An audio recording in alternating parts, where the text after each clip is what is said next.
What does a heavyweight champion fear when the cheers are gone and the gloves are finally set down? Ken Norton was built like certainty itself, a Marine's posture, a fighter who once broke Muhammad Ali's jaw and walked away without apology. In an era where pain was currency, Norton paid his dues and collected his scars in silence. To the public, he was the man who never blinked. To his opponents, he was pressure made flesh. But late in life, when the body slowed and the nights grew longer, Norton admitted something he had never said under the lights. He did not speak of fear as weakness. He spoke of it as memory, of names that stayed with him long after the final bell, of moments when instinct whispered caution, even as pride demanded courage. This was not a confession made for headlines. It came quietly, from a man who had nothing left to prove. 6 fighters. 6 different kinds of danger. Each one etched into his mind for reasons only a survivor could explain. What follows is not a list of losses. It is a record of respect earned the hardest way possible. Ken Norton reached the summit in the most unforgiving era heavyweight boxing has ever known. He stood across the ring from legends, not once, but repeatedly, and lived to tell the story. His victory over Muhammad Ali announced him as more than a contender. It marked him as a man capable of disrupting destiny itself. For a moment, Norton was at the center of boxing's harshest spotlight, yet his career was never about comfort or protection. Every step forward came with a cost. Broken bones, punishing wars, and nights where survival mattered more than style. Norton fought men who did not look for points. They looked for endings. Over time, that kind of boxing reshapes a man's understanding of danger. After the belts and the broadcasts faded, Norton lived quietly. The applause became distant echoes.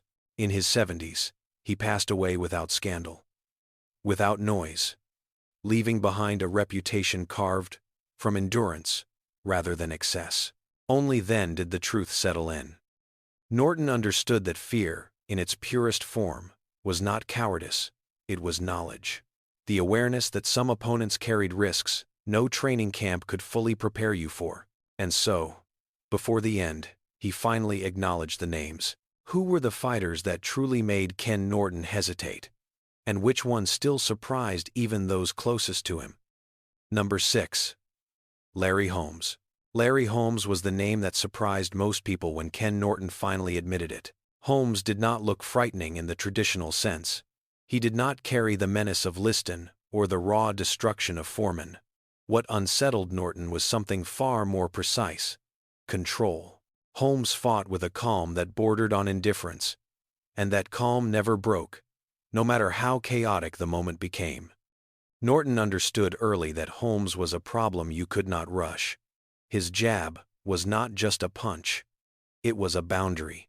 Each time Norton tried to step in, the jab met him first, snapping his head back, resetting the distance, draining momentum before it could ever build. It felt less like a fight and more like being dissected slowly.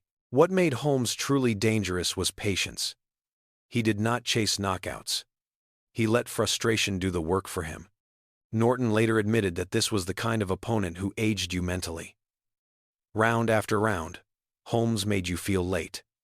Late to punch, late to react, late to adapt. And once doubt crept in, Holmes exploited it without emotion. There was also the unsettling realization that Holmes could fight forever. His conditioning was relentless. His focus never wandered. Norton knew that even if he survived the early rounds, the later ones belonged to Holmes. That knowledge sat heavy on him from the opening bell. In the end, Holmes represented a different kind of fear. Not sudden destruction, not intimidation, but inevitability. The sense that no matter what you tried, the fight was being shaped by someone else. For Ken Norton, Larry Holmes was the final lesson. Fear did not always come from power. Sometimes, it came from perfection that left no room to breathe. Number 5. Sonny Liston. Sonny Liston unsettled Ken Norton before a punch was ever thrown. Liston carried something few fighters could imitate: an atmosphere. When he entered a room, Conversations slowed. Eyes shifted. Even experienced professionals felt the weight of his presence. Norton understood that Liston's danger did not begin with technique or power. It began with intimidation that seeped into the mind long before the bell. What troubled Norton most was Liston's unpredictability. His style was blunt, heavy, and unforgiving, but it was the emotional darkness around him that caused hesitation. Fighters did not know what version of Liston they would face. Calm and surgical, or violent and reckless. That uncertainty forced opponents to fight themselves as much as the man in front of them. Norton later reflected that Liston made you question your own resolve. The jab felt like a battering ram. The clinches felt hostile. Every exchange carried the sense that Liston was willing to go further than most men were comfortable with, not just physically, but psychologically. There was no friendliness, no shared respect, only pressure. Even watching Liston from a distance, Norton recognized the effect he had on others. Careers bent around him. Confidence collapsed quickly. Some fighters looked defeated before the fight even started. Norton knew that kind of control was rare and dangerous in a way that could not be trained against. Liston represented a truth Norton learned over time. Some opponents hurt you with punches. Others hurt you by entering your head and refusing to leave. That made Sonny Liston one of the names Norton never dismissed lightly. Number 4. Ernie Shavers. Ernie Shavers made Ken Norton uneasy for one simple reason. No one ever knew when the night would end. Shavers did not fight with polish. He did not rely on rhythm or deception. What he carried into the ring was something far more disturbing. Raw, unpredictable force. Norton understood power. But Shavers' punches were different. They arrived suddenly, without warning, and often without setup. One moment the fight felt manageable. The next, everything could go dark. Norton studied Shavers carefully because there was no safe distance against him. Too close, and the hooks came heavy and reckless. Too far, and the right hand traveled like a missile. What troubled Norton most was the lack of pattern. Shavers did not need to win rounds. He only needed one opening. One imperfect movement. One breath, taken half a second too late. Mentally, this created constant tension. Norton later admitted that fighting Shavers meant never relaxing. Not for a moment. You could be winning every exchange and still be one punch away from disaster. That knowledge drained energy faster than any clinch or combination ever could. Shavers also carried a reputation that followed him into every arena. Fighters talked about his power in quiet voices. Sparring partners spoke of headaches that lasted weeks. Even champions treated him with caution. Norton felt that atmosphere the moment he shared a ring with him. It changed how you thought. It changed how you moved. For Norton, Shavers represented the most uncomfortable kind of danger. The kind that does not announce itself. The kind that waits patiently, knowing that sooner or later, everyone makes a mistake. That uncertainty stayed with him. Number 3. Joe Frazier. Joe Frazier frightened Ken Norton in a way that had nothing to do with sudden endings. Where George Foreman was explosive, Frazier was relentless. From the opening bell, he came forward with a purpose that never softened. Norton felt it immediately. There was no pause, no feeling out process. Frazier's pressure was constant, almost suffocating, as if the fight had begun long before the bell ever rang. What made Frazier truly unsettling was his refusal to change. He did not adjust because he did not need to. The left hook kept coming, not always clean, not always dramatic, but always present. It forced Norton to work every second. Blocking was not enough. Moving was not enough. Frazier made him pay simply for being there. Norton later explained that Frazier's danger lived in accumulation. Each round stole something small. A little air. A little balance. A little confidence. By the middle rounds, Norton realized this was the kind of fight that aged a man quickly. There was no single punch to fear. There was only the certainty that exhaustion would arrive before relief. Mentally, Frazier was even harder to deal with. He never looked discouraged. Even when absorbing punishment, he pressed forward, eyes locked, shoulders rolling, as if pain only confirmed that his approach was working. Norton understood that this kind of opponent did not break. He wore you down until your body answered for him. Frazier represented a different truth. Not all danger comes suddenly. Some danger waits patiently, round after round, until resistance fades. For Ken Norton, Joe Frazier was the embodiment of that slow, grinding threat. A man who did not need fear to win, but created it through inevitability. Number 2. George Foreman. If Muhammad Ali was confusion and calculation, George Foreman was inevitability. Ken Norton understood that the first time he studied Foreman closely. There was nothing decorative about him. No wasted motion.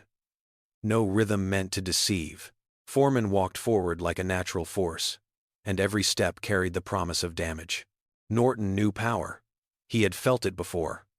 But Foreman's strength belonged to a different category. One that ignored plans and punished hesitation instantly. When they finally met, the danger became undeniable. Norton entered the ring prepared, disciplined, and experienced. It did not matter. Foreman did not wait to read his opponent. He imposed himself from the opening seconds. Each punch landed with a weight that seemed to pull the air out of the arena. Norton later admitted that this was the kind of power that did not need precision. It only needed proximity. What unsettled Norton most was not the knockout itself, but how quickly control vanished. There was no time to adjust, no opportunity to build momentum. Foreman closed space brutally, cutting off escape routes and forcing exchanges Norton never wanted to take. Within 2 rounds, it was over. In retrospect, Norton described Foreman as the opponent who removed illusion. Against him, toughness did not buy time. Experience did not slow the outcome. One mistake was not required. Merely standing there was enough. Foreman represented the purest physical threat Norton ever faced. A fighter who could end a career without warning, without escalation, without drama. That kind of danger stayed with him long after the bruises faded. When Norton spoke of fear, this was part of what he meant. Not panic, not doubt, but the clear understanding that some men do not give you space to survive. George Foreman was one of them. Number 1. Muhammad Ali. Ken Norton never spoke about Muhammad Ali as a man he hated. He spoke about him as a man he could never completely solve. Their first meeting shocked the world. Norton broke Ali's jaw and walked out with a decision that rewrote the heavyweight hierarchy overnight. On paper, it looked like dominance. In reality, Norton knew better. That night planted the seed of a quiet respect mixed with something far more unsettling. Ali was not dangerous because of raw power. He was dangerous because he never fought the same man twice. One round he floated, teasing with speed and rhythm. The next, he slowed the pace, forcing Norton to think, to hesitate, to doubt his own timing. For a fighter trained to impose structure, Ali was chaos with a plan. When they met again, Norton felt it immediately. The ring felt smaller. The silence between exchanges felt heavier. Ali talked constantly, not to entertain the crowd, but to dismantle concentration. Every word was a probe. Every step was a question. Norton later admitted that Ali's greatest weapon was not his hands, but his ability to drag a fight into unfamiliar territory. By the third fight, the fear was no longer about losing. It was about erosion. Ali forced Norton to give more than muscle. He demanded nerves, patience, and emotional control. Norton knew that one lapse, one breath taken at the wrong moment, could shift everything. Ali won the final encounter by decision, but the result mattered less than the lesson. Norton understood that Ali could survive pain, absorb pressure, and still find clarity in the late rounds. That kind of resilience unsettled him more than any knockout punch ever could. Long after the trilogy ended, Ali remained the benchmark in Norton's mind. Not as an enemy, but as the opponent who taught him that intelligence could be more exhausting than violence. Ali was the last name Norton admitted he truly respected with caution. When Ken Norton looked back on his life in boxing, he did not measure it by titles or scorecards. He measured it by survival. The 6 names he carried with him were not symbols of defeat. They were markers of awareness. Each man represented a different edge of danger. Ali tested the mind, until exhaustion felt inevitable. Foreman erased time itself, proving that preparation sometimes means nothing. Frazier wore the body down, inch by inch, until resistance became memory. Shavers reminded him that one moment of comfort could end everything. Liston showed how fear could enter the ring before the fighter ever did. Holmes demonstrated that control, when perfected, could suffocate even the strongest will. Together, they taught Norton something few champions ever say out loud. Courage is not the absence of fear. It is the decision to move forward while fully understanding the cost. Late in life, Norton spoke without bravado. There was no bitterness in his voice, only clarity. He knew that the era he belonged to demanded more than strength. It demanded humility. The humility to recognize when another man carried a danger you could not neutralize completely. That understanding did not diminish him. It completed him. Ken Norton walked away from boxing with scars, memories, and respect for forces greater than ego. He never claimed to be invincible. He claimed to be honest. In a sport built on bravado, that honesty may have been his final victory. In the end, fear was not what haunted Ken Norton. What stayed with him was something deeper: knowledge, and the quiet pride of a man who faced it anyway, time after time, and lived long enough to tell the truth.